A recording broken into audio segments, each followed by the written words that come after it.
"It is always honourable and worthwhile to fight for that which is worthy," Elliot murmured. "A notion my father taught me from as early as I can recall, and I seem to have forgotten it over the years.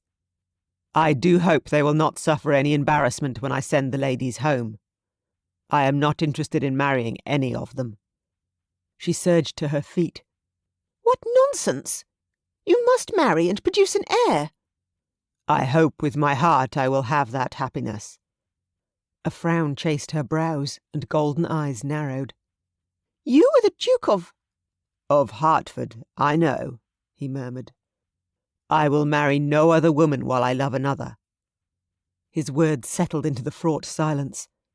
Elliot placed a hand on his chest. He'd not known he would have made that admission, and inexplicably it felt gloriously right. "I love Miss Emma Fitzgerald with all parts of me. I've loved her for 10 years, and I have foolishly let my pride stand in the way of chasing her." His grandmother's eyes widened in evident shock. "Chase her?" she whispered furiously. "You were the Duke of—" "Of Hartford, I know.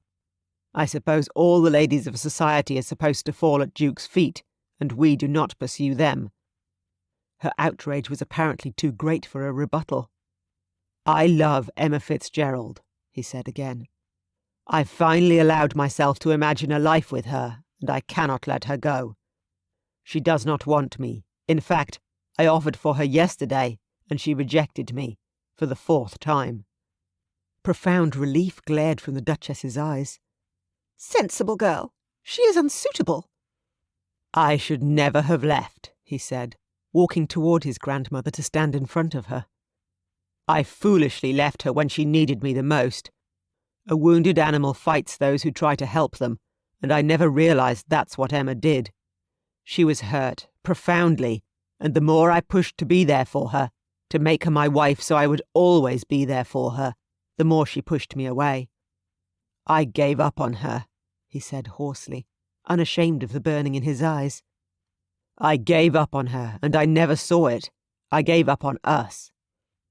His grandmother remained stiff and disapproving, but he did not care. "I will never give up on her again, or on our love.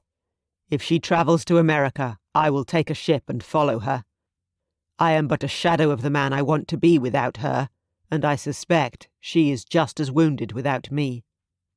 He bent and pressed a kiss to his grandmother's papery cheek. Elliot smiled wryly at her shock.